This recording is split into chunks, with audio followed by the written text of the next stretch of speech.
nga 19 mwezi gwe 11 2025 okusinziira ku ssemateeka w'eggwanga erya Uganda article ya 121 section eyokuna subsection A kusinziira ku ssemateeka wa 1995 omukulembeze w'eggwanga ng'akwataganira wamu n'akakiiko akasonyi yasobodde kubanga asonyiwawo abasibe 143 naye bano abasibe 143 abasalire baza obusango obutonotono tekuli n'omu ali ku musango gwa Nagomora era amanya gaabwe gali wano 143. Ekigendererwa ky'okuba nti bana abasibe basonyiwa kwe kwagala kukendeeza ku mujjuzo oguli mu makomera kubanga kaakano tulina abasibe 78,000 ate nga kapasite yaffe ekyali ku 2,212.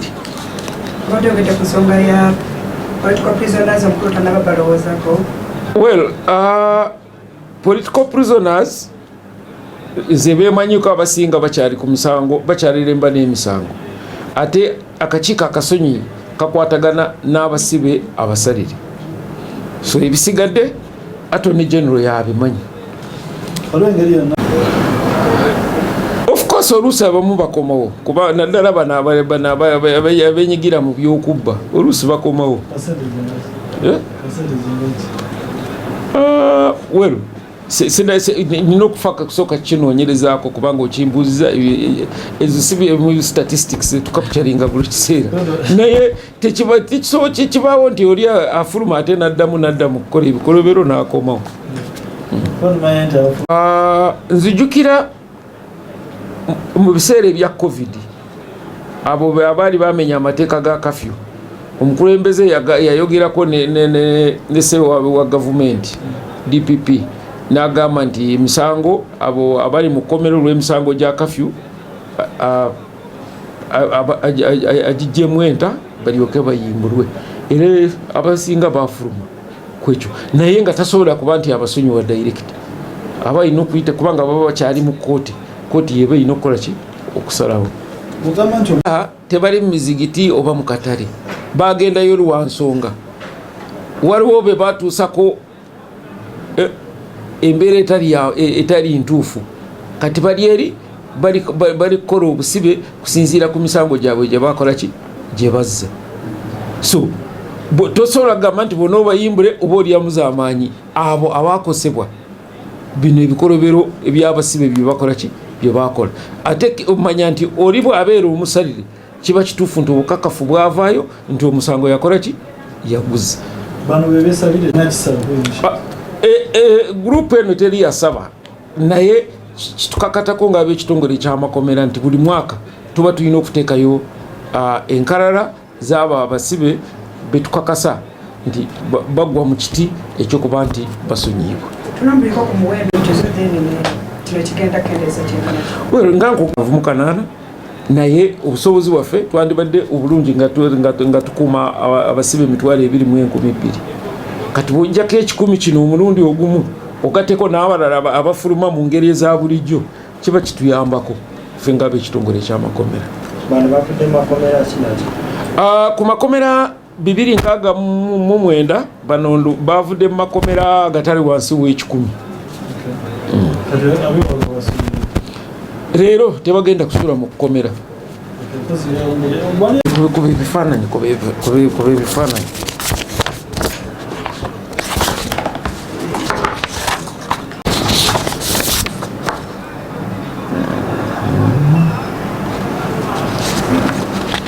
as amended and on the advice of the Advisory Committee of Prerogative of Mercy, I hereby grant pardon of the sentence to the persons below. Then, yange ya president. Bone banoonyako bye baagala. Kati nga wano olaba temuli n'omu oli ku musango gwa Nagomora. Naye abaanagomora bawera olusango. Kwakugambira wasonyiwa kwa kikumi tekuli.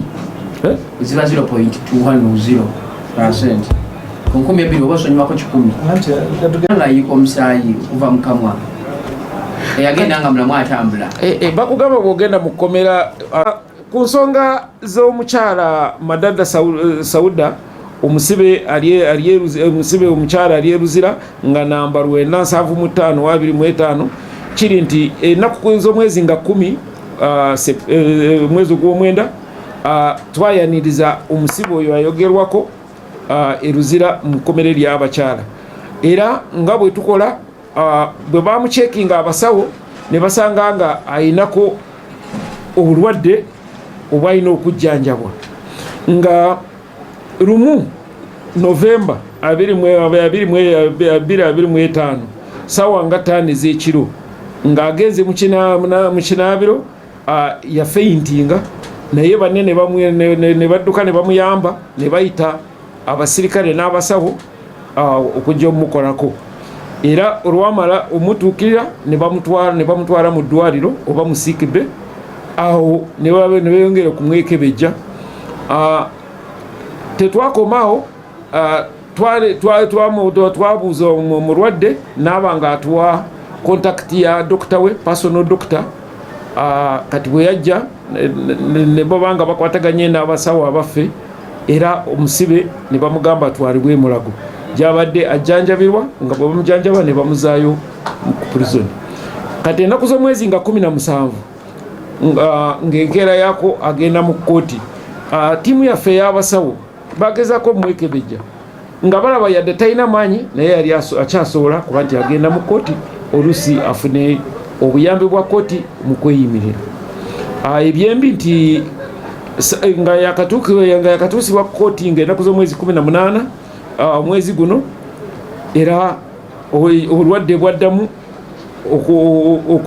okumunafiya omulamuzi kwe kusalawo atwalibwe mu ddwaliro era bulambiro ambulensi yaffe yajja nemutwala mu ddwaliro ku makya ga leero ripooti gyenfunye nti agenda aterera naye twewongera kuba nti tukolera wamu ne dokita we kulaba nti afuna obujjanjabi obwetaagisa ebinayongerayo mu maaso tujja kubanga tubategeeza. The time she was assessed, she was okay, but the condition can deteriorate any time. Okay. Yeah, and you see, when we take prisoners to court, especially those sick, it is because we know the chances of this person getting bail are high. So when you say you don't take this person and you make the person miss bail, actually you have done more disservice than presenting the prisoner the way they are. But also give us assurance that you have the capacity to handle. No. She's not the first. We are handling. That's why I'm telling you that we are even able that we are dealing with his personal doctor called Andrew. Let me see. His son is but that is not for me. Prerogative of mercy strictly works with convicts. You can always see what is happening on 121.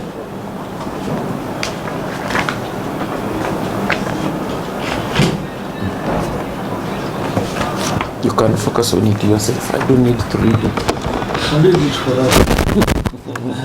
Okay. The president may, this is section 4 which is quoted, the president may, on advice of the committee, prerogative of mercy committee, grant any person convicted of an offense a pardon, either free or subject to lawful conditions. B, grant a person a respite, either indefinite or for a specified period from the execution of punishment imposed on him or her for an offense. C, substitute a less severe form of punishment for a punishment imposed on a person for an offense. Or D, remit the whole or part of the punishment imposed on a person or of a penalty or a forfeiture otherwise due to government on the account of any offense.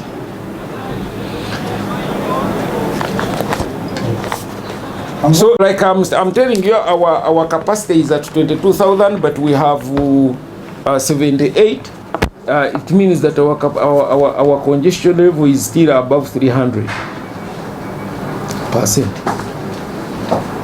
Of course, with the 78,000 inmates that we have, when you remove this 143, it's a relief, because our capacity still remains at 22,000 inmates. So any chance of release or easing the number is an advantage to us as Uganda Prison Service. Of course, the process starts with the Uganda Prison Service. Annually, we submit, normally media is when we submit those people who fall in the category of pardon. For purposes of minor offenders or offenders or convicts who have finished more than 50% of their sentence, qualify for pardon. Special categories within this are the elderly above 60 years, the suckling mothers, the pregnant mothers, and the terminally sick. For the capital offenders, all those who have completed the appeal process on death row qualify for this for forwarding. All capital offenders who are remaining with less than 2 months to their sentence also are submitted in this category. But apart from our normal submission, we submit to the Prerogative of Mercy Committee, which is chaired by the Attorney General, and with, of course, with a review on each case as we submit.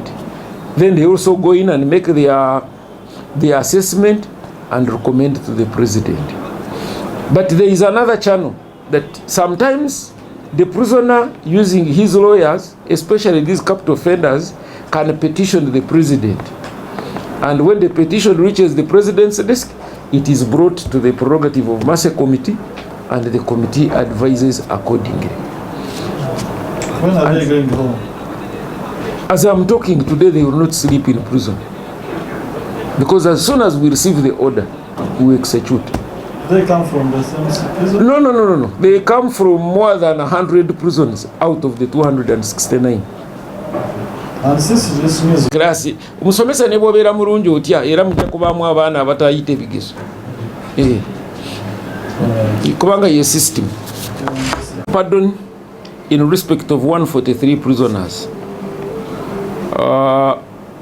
Today 19th of November 2025, in accordance with Article 121, Section 4, Subsection A of the 1995 Republic of Uganda Constitution, on recommendation of the Prerogative of Mercy Committee, His Excellency the President of the Republic of Uganda has granted pardon to a total of 143 convict petty offenders. And their list is here. What I have to emphasize is that this was done for purposes of decongesting the prisons. That is the major reason we have here. And all of them are pet offenders or minor offenders, those who committed misdemeanors and were convicted on them. We don't have any capital offender in here. What's the Which sort of crimes? I have said minor offenders. Minor pet offenses are like theft, criminal trespass, grievous harm. According to the penal code, those cases triable by the magistrate's court, not the high court. So, institution ya soka yali komera kubanga Katonda bwe yasala omusango bayonona n'abasalira omusango n'aba. Okay. In the matters regarding prisoner number 975 of 25, Madada Sauda, on 10th September 2025, Ruzira Women Prison admitted the aforementioned prisoner from Kawempe Chief Magistrate Court. The on-entry medical examination found her with a medical condition.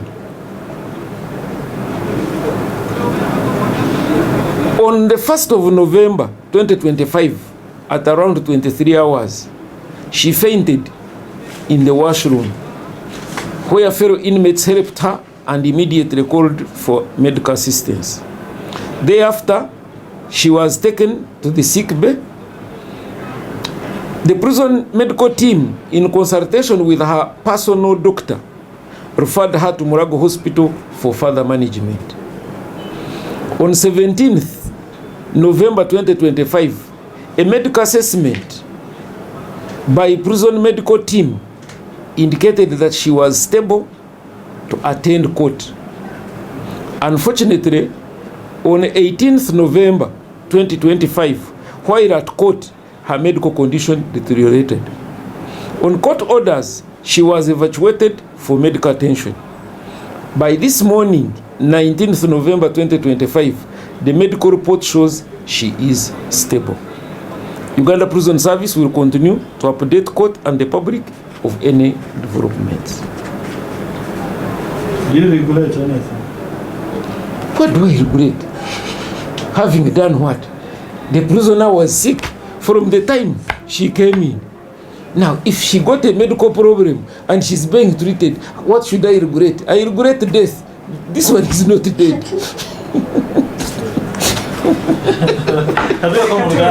Tinga katinga bwe tuli mu kitegeeza ebintu bingi kubanga kati olaba tuli mu elections, kati bw'otabasibe abangi bwe batyo kiba nakye waliwo political capital gy'okola ki gy'oripinga naye ate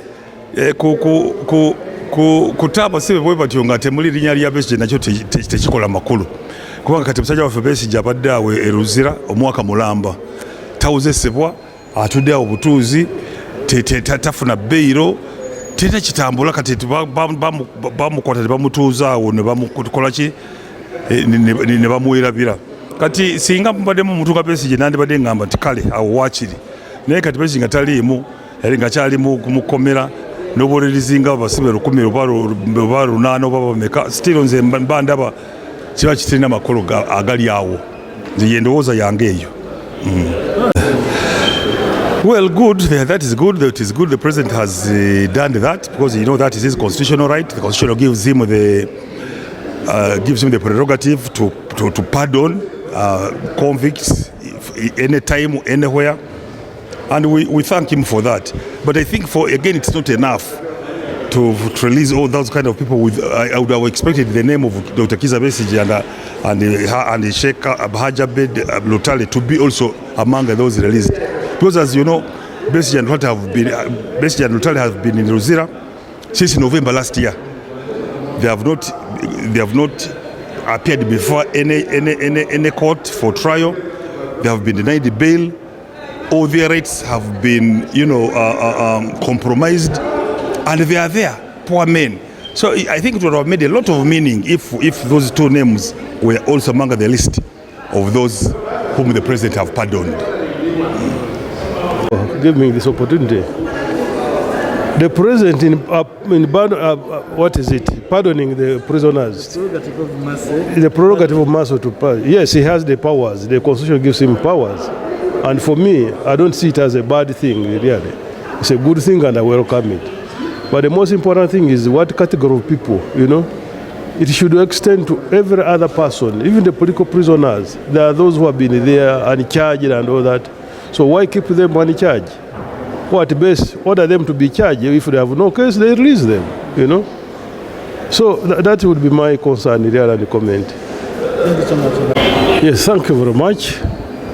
Wambede says my name. I represent Northern Region Mbale City. So President alina obuyinza semateekemu obuyinza nti saawa yonna asobola okukola ki okusonyiwa ba prisoners. That one has it. Nze nkisanyukira nti kirungi. Naye what type of prisoners basonyiye? It should even include even the political prisoners. So I will be happy singa agamba nti he has extended his prerogatives of mercy even to prisoners. Kati waliwo abantu who have never been charged. Myaka ne myaka bali in prison. Why not pardon those? You know? So that will be my comment.